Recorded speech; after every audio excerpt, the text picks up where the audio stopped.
రూ. 10,00,000 authorised capital ఉన్న company మీది. అయితే ఏమీ ఆలోచించకుండా మీ డాక్యుమెంట్స్ అవి పట్టుకొని ఆంధ్రప్రదేశ్కి వచ్చేయండి. మరీ దూరంలో ఉంటే ఫ్లైట్లో వచ్చేయండి, పర్లేదు పక్క రాష్ట్రాల్లో ఉంటే రైళ్లలో రండి, రేజు తెలంగాణలో ఉంటే అవసరమైతే బైక్స్ మీదనే వచ్చేయండి. 10,00,000 పట్టుకొని ఏపీ సెక్రటరీకి వచ్చేసి ఇండస్ట్రీస్ మినిస్టర్ దగ్గరికి వెళ్ళండి. వెళ్తే ఈ ఉర్సా కంపెనీ వెనకాల కేశినేని చిన్ని గారు ఉన్నారు, ప్రస్తుత ఎంపీ. సరే, ఈయన మాజీ ఎంపీ, వారి సోదరుడే కేశినేని నాని. ఈయన దగ్గరికి వెళ్తే డైరెక్ట్గా ఇండస్ట్రీస్ మినిస్టర్ దగ్గరికి ఉంటే ఈయన దగ్గరికి వెళ్ళారనుకోండి, ఈయన మీకు పని చేసి పెడతారు. 60 ఎకరాల భూమి ఇప్పిస్తారు. ఇక్కడ కాదు, ఎక్కడో అడవుల్లో కాదు, నేరుగా వైజాగ్ బీచ్ పక్కనే బ్రహ్మాండమైన ఆర్టిఫిషియల్ ఇంటెలిజెన్స్ మీరు డేటా సెంటరో లేకపోతే ఆ రీసెర్చ్ సెంటరో పెట్టుకుంటానంటే ఆ అప్లికేషన్లో మెన్షన్ చేస్తే చాలు. ఈ విషయం తెలిసినప్పటి నుంచి చిన్ని గారు ఇలాగా ప్రజాసేవలో ఉన్నారు, విపరీతమైన ప్రజాసేవ చేసేస్తున్నారని తెలిసిన దగ్గర నుంచి బస్సులు, రైళ్ళు, విమానాల టికెట్లు మామూలుగా పెరిగిపోలా. బెజవాడికి ఎప్పుడు వెళ్దామా, కేశినేని చిన్ని గారిని ఎప్పుడు కలుద్దామా, ఆయన ద్వారా ఇండస్ట్రీస్ మినిస్టర్ దగ్గరికి వెళ్ళి ప్రాసెస్ చేయించుకుందామా. ఇదేదో నేను సరదాగా చెబుతున్నది కాదు. ఈయన సహచరుడు, కళాశాల క్లాస్మేట్ సతీష్ అబ్బూరి గారి కోసం అని చెప్పేసి ఈయన ఆ ఉర్సా కంపెనీకి, అది పుట్టి 2 నెలలు కాలేదు, దాని కార్యాలయం వివరాలు, చిరునామాలు అన్నీ చూస్తే హైదరాబాద్లో కొత్తగూడలో ఒక రెసిడెన్షియల్ ఫ్లాట్, అదే కంపెనీ పేరు అక్కడ పెట్టారు, కానీ అక్కడ వేరే ఎవరో ఉంటున్నారు.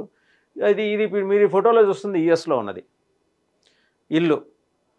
సతీష్ అబ్బూరి గారితో పాటు ఇంకొక ఆయన పెందుర్తి కౌశిక్ అని ఇంకొక ఆయన, వీళ్ళిద్దరూ ఏంటంటే మొత్తానికి వీళ్ళిద్దరికీ ఉన్న సాన్నిహిత్యం కారణంగా, కేశినేని చిన్ని గారితో ఉన్న సాన్నిహిత్యం కారణంగా వాళ్ళు కంపెనీ పెట్టి 2 నెలలు కాకపోయినా ఆథరైజ్డ్ క్యాపిటల్ 10,00,000 రూపాయలు ఉన్నప్పటికీ కూడా చక్కగా ఒక 4-5 వేల కోట్ల రూపాయలు విలువ చేసే 60 ఎకరాలని భూమిని వాళ్ళు దక్కించుకున్నారు.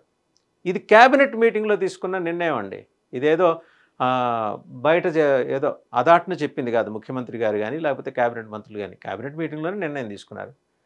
అయితే పాపం వాళ్ళ కర్మానికి, ఆ సతీష్ అబ్బూరి, కౌశిక్, పెందుర్తి వీళ్ళ కర్మానికి ఏమైందంటే, అది కాస్త ది వైర్ అనే ఒక పోర్టల్, ఇన్వెస్టిగేటివ్ జర్నలిజం చేసే ది వైర్ అనే పోర్టల్లో ఒక సమగ్రమైన కథనం వచ్చింది. ఈ ఉర్సా పుట్టుపూర్వోత్తరాలు ఏంటి, ఊరు పేరు లేని ఉర్సా పుట్టి 2 నెలలు అయినా సరే వాళ్ళకి 60 ఎకరాల భూమి ఎట్టా వచ్చింది, దట్టు టీసీఎస్కి ఎకరం 99 పైసలకు ఇచ్చారు. టాటా అంటే సరే పేరు మోసిన సంస్థ, ఇంటిగ్రిటీకి వాల్యూస్కి నిలబడే సంస్థ, ఎప్పటి నుంచో ఉన్నారు. వాళ్ళకి ఇచ్చిన అది కూడా క్వశ్చనబుల్ వ్యవహారమే 99 పైసలకు ఇవ్వటం అనేది. But still they are known to the people and known to the public. ప్రపంచానికి వాళ్ళు తెలుసు.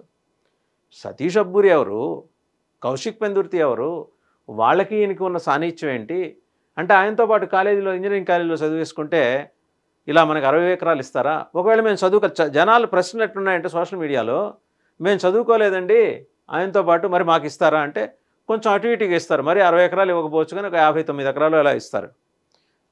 ఆయన అంత ఫ్లెక్సిబుల్. ఇన్ఫ్యాక్ట్ ఈయనకేంటి, కేశినేని నాని గారికి ముక్కుసూడితనం, చేస్తే చేస్తాను లేకపోతే నేను చేయలేనయ్యా అని చెప్పి పంపించేవాళ్ళు, సాధ్యమైనంతవరకు చేయడానికి ప్రయత్నించేవాళ్ళు. చిన్ని గారికి ఏంటంటే లౌక్యం అనమాట. ఇదేంటిది, మన సాయం కోరి వాళ్ళు ఎవరో అమెరికా నుంచి వచ్చారు, మనతో పాటు కాలేజీలో చదువుకున్నారు, మరి వాళ్ళకి ఆ మాత్రం 60 ఎకరాలే, వాళ్ళు ఏమన్నా 1,00,000 ఎకరాలు అడిగారా జగన్మోహన్ రెడ్డి లాగా? 60 ఎకరాలే కదా, ఆ పాటి మనం ఇప్పించుకోకపోతే అలా అని చెప్పేసి పాపం ఆయన ఇప్పించారు. అయినా ఈ పాడు సమాజం ఆయన్ని తప్పుగా చూపిస్తోంది, ఆయన మీద ఆరోపణలు చేస్తోంది. అది ఆయన సన్నిహితుల ఆవేదన. సో మీకు స్టోరీ మొత్తం అర్థమైపోయి ఉంటుంది కదా ఇప్పటికీ, ఎలా ల్యాండ్ మాఫియా పెనిట్రేట్ అయిపోయింది ఆంధ్రప్రదేశ్లో. జగన్మోహన్ రెడ్డి రిషికొండలో 500 కోట్ల రూపాయలు పెట్టి పెద్ద ప్యాలెస్ నిర్మించేశాడు. ఇంతవరకు ఆయన పేరు నా పత్రాలు ట్రాన్స్ఫర్ చేయలేదు గవర్నమెంట్ ఆఫ్ ఆంధ్రప్రదేశ్, కానీ అది ఆయనదే అని అందరూ అనుకుంటున్నారు. మరి ఆయనదే అనుకున్నప్పుడు ఆయనకి ఆ తాళం వేసి ఆ తాళం చేతులు ఆయనకి ఇవ్వాలి కదా, గవర్నమెంట్ ఇవ్వదు. పోనీ రిజిస్ట్రేషన్ ఆయన పేరున అయిందా? కాలేదు. మరి అది ఎవరి చేతిలో ఉంది? ఆంధ్రప్రదేశ్ ప్రభుత్వం చేతిలో ఉంది. అది అలా ఉండగా దానికి 8 వాల్యూ చేసే స్థలాన్ని కాపులుప్పాడ, విశాఖపట్నం, ఒక చోట 3 ఎకరాలు, ఒక చోట 56.9 ఎకరాలు, దట్ కమ్స్ అరౌండ్ మీకు 60 ఏకర్స్ అనమాట. 60 ఏకర్స్ స్థలానికి కేవలం 10,00,000 ఆథరైజ్డ్ క్యాపిటల్ ఉన్న సంస్థకి ఎట్టా ఇచ్చారు.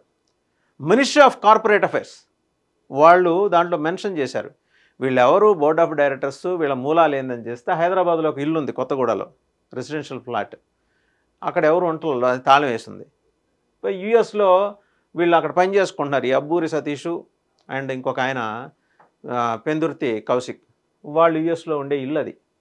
ఇల్లు కానీ ఆఫీస్ కానీ అది మన ఇమేజెస్లో మళ్ళీ చూడొచ్చు, అది విడిగా చూడొచ్చు.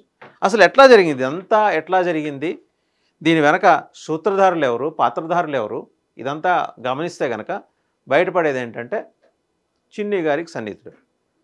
సరే, కేశినేని నాని గారు known for his aggressive nature. ఆయన ఒకరోజు కూడా తమాయించుకోలేకపోయారు. మా సోదరుడు విజయవాడ ఎంపీ బినామీలే వాళ్ళని చెప్పేసి ఏకంగా సీఎం గారికి ట్వీట్ పెట్టేశారు.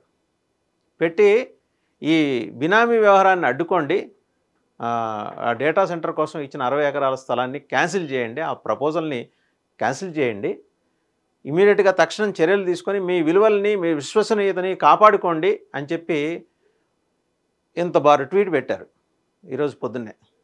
సో మరి ముఖ్యమంత్రి గారు ఎలా స్పందిస్తారో చూడాలి, మరి లోకేష్ గారు ఎలా స్పందిస్తారో చూడాలి. మొత్తంగా చూస్తే ఏంటంటే ఈ ఉర్సా కంపెనీ వ్యవహారం ద్వారా బయట ప్రపంచానికి అవగతమైంది ఏంటంటే, మనం కేశినేని చిన్ని గారిని పట్టుకున్నా, కేశినేని చిన్ని గారి తరఫున పనిచేస్తున్న లాబీని పట్టుకున్నా, అలాగే వీళ్ళందరూ చెబుతుంటారు అనవసరంగా లోకేష్ గారి ఆఫీసును లాగుతుంటారు. ఆయనకు సంబంధం లేదు ఈ వ్యవహారంలో, మొత్తం కేశినేని చిన్ని నడిపించాడు అనేది అందరికీ తెలుసు. కానీ అనవసరంగా లోకేష్ని నిందిస్తున్నారు, ముఖ్యమంత్రిని నిందిస్తున్నారు. ఇవాళ పార్టీ ఇంతవరకు స్టాండ్ చెప్పలా, ఉర్సా కంపెనీకి సంబంధించి ల్యాండ్ అలొకేషన్కి సంబంధించి ప్రభుత్వం స్టాండ్ చెప్పలా, పరిశ్రమల మంత్రి మాట్లాడలా, అలాగే సెక్రటరీ, ప్రిన్సిపల్ సెక్రటరీ ఇండస్ట్రీస్ మాట్లాడలా, చీఫ్ సెక్రటరీ మాట్లాడలా, ముఖ్యమంత్రి గారు ఢిల్లీలోనే ఉన్నారు మరి ఆయన మాట్లాడలా, మినిస్టర్ లోకేష్ గారు వారు మాట్లాడలా. మరి ఎవరూ మాట్లాడకుండా 60 ఎకరాల భూమి ఇచ్చేస్తున్నామండి, 10 లక్షల ఆథరైజ్డ్ క్యాపిటల్ కంపెనీ, అది కూడా పుట్టి 2 నెలలు అయింది, అది ఇంకా ఆ పసికంది ఇంకా కళ్ళు తెరవలేదు, అయినా వాళ్ళకున్న ఉత్సాహం, ఉవ్విళ్ళూరుతూ వాళ్ళు చేయాలి, ముందుకు వచ్చి చేయాలని వాళ్ళు చూపిస్తున్న సంకల్పం, ఇవన్నీ చూసి మేము వారికి ఆ స్థలం కేటాయింపు చేశామని చెప్పేసి చెప్పుకుంటున్నారు. ఇంట్రెస్టింగ్ ఏంటంటే ఈ సబ్జెక్ట్ మీద ఎక్కడ మాట్లాడాల్సి వస్తుందని చెప్పేసి టీడీపీ అధికార ప్రతినిధులు ఎవరు, ఆ మాటకు వస్తే కూటమి అధికార ప్రతినిధులు ఎవరు కూడా ముందుకు రాలా, నిరాకరిస్తున్నారు దీని మీద మాట్లాడటానికి. Cabinet has to take a call, మేమెవరు అండి మాట్లాడటానికని చెప్పి తప్పించుకుంటున్నారు. అండ్ మరి క్యాబినెట్ తరఫున ఎవరో ఒకళ్ళు వచ్చి మాట్లాడాలి, ఇన్ఫర్మేషన్ పబ్లిక్ రిలేషన్స్ మినిస్టర్ వచ్చి, ఐఎన్పిఆర్ మినిస్టర్ వచ్చి మాట్లాడాలి, లేదా ఇండస్ట్రీస్ మినిస్టర్ మాట్లాడాలి, లేదా ఇది ఐటీ రిలేటెడ్ ఆర్టిఫిషియల్ ఇంటెలిజెన్స్ కాబట్టి ఐటీ మినిస్టర్ మాట్లాడాలి. అన్నింటికి మించి తన స్నేహితుల కోసం నిలబడ్డ, రొమ్ము విరుచుకొని నిలబడ్డ కేశినేని చిన్ని వచ్చి మాట్లాడాలి. కేశినేని చిన్ని గారు తను కొంచెం బిజీగా ఉన్నారు ఆయన. అండ్ ఈయనతో పాటు ఇంకొక కేంద్ర మంత్రి కూడా దీంట్లో ఉన్నారట ఆంధ్రప్రదేశ్ నుంచి. మనకున్నదే ముగ్గురు కేంద్ర మంత్రులు, మరి ఆ ముగ్గురులో ఎవరనే తెలియట్లేదు. బేసిక్గా ఏంటంటే చిన్ని గారి మీద నాని గారు లెవెల్ చేసిన ఎలిగేషను, ఆయన బినామీల కోసం కట్టబెట్టడానికి, తద్వారా తన వ్యాపార సామ్రాజ్యాన్ని విస్తరించుకోవడానికి చిన్ని ఈ కుట్ర పన్నారు. సో ముఖ్యమంత్రి గారు తక్షణం మీరు ఇన్వాల్వ్ అయ్యి ఆయన్ని చేసిన వ్యవహారాన్ని స్క్రాప్ చేయండి, అసలు క్యాబినెట్ ఎలా అనుమతించింది, ముందర cabinet reputation is at stake అని చెప్పేసి గట్టిగా ఎక్కిదిగాడు ఈయన. సో చాన్నాళ్ళ తర్వాత ఓపెన్గా బయటకు వచ్చి ట్వీట్ చేశాడు. ఈయన ట్వీట్స్ జనరల్గా కేశినేని నాని గారి ట్వీట్స్ చాలా నర్మగర్భంగా ఉంటాయి. అంతకుముందు ఏబీ వెంకటేశ్వరరావు గారిని థ్యాంక్స్ ఏబీవీ గారు, ఈరోజు జగన్మోహన్ రెడ్డి గారు గెలిచారు రాష్ట్రంలో అంటే మీ వల్లనే, మీరు చేసిన అద్భుతమైన కార్యక్రమాలు, మీరు ఇచ్చిన ఇంటెలిజెన్స్ రిపోర్ట్ వల్లే తెలుగుదేశం పూర్తిగా క్షౌరం అయిపోయింది, జగన్మోహన్ రెడ్డి గారు గెలిచారని చాలా కాంట్రవర్షియల్ అండ్ సీరియస్ ట్వీట్స్ చేస్తారు. Very thorough gentlemen and very serious man. When it comes to the matter of issues he rises to the occasion. ఆ అకేషన్ బట్టి మాట్లాడతారు. సో చూద్దాం, అక్కడ పక్కన దానవీర సూరకన్న కేశినేని చిన్ని ఉన్నారు. ఎవరికైనా ఎలాంటి సాయం కావాలి, ఇండస్ట్రీస్ పెట్టాలి, భూములు కావాలి అనుకునేవాళ్ళు నేరుగా ఆయన్ని సంప్రదించవచ్చు. బెజవాడలో టీడీపీ కార్యాలయానికి వెళ్ళినా, లేకపోతే మనకి Telugu Desam party head quarters Mangalagiri దగ్గర ఉంది, అక్కడికి వెళ్ళినా కూడా వారి చిరునామా దొరుకుతుంది, వారి ఫోన్ నెంబర్లు, వారి మెయిల్ ఐడీలు, వారికి దరఖాస్తు చేసుకోవచ్చు. ఎవరైనా సరే దరఖాస్తు చేసుకుంటే వారి టీం దాన్ని పరిశీలించి వాళ్ళల్లో ఆ దరఖాస్తు చేసుకున్న వాళ్ళలో వీరి క్లాస్మేట్స్ ఎవరన్నా ఉంటే ముందర వాళ్ళకి ప్రయారిటీలు ఇచ్చి మిగిలిన వాళ్ళ కన్సర్న్స్ కూడా తీసుకుంటుంది. ఎలాగో 44,000 సమీకరించాలనే ఒక నిర్ణయానికి రాష్ట్ర ప్రభుత్వం వచ్చింది కాబట్టి ఆ 44,000 ఎకరాల్లో ఎక్కడో చోట అందరికీ తలో 50, 25 ఎకరాలు ఇప్పించే ప్రయత్నం చేస్తారు.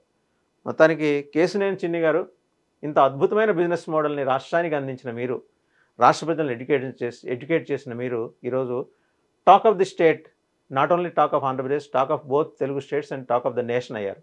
యూఎస్లో కూడా మీ గురించి మాట్లాడుకుంటున్నారు. ముఖ్యమంత్రి గారు ఏం నిర్ణయం తీసుకుంటారో చూడాలి మరి.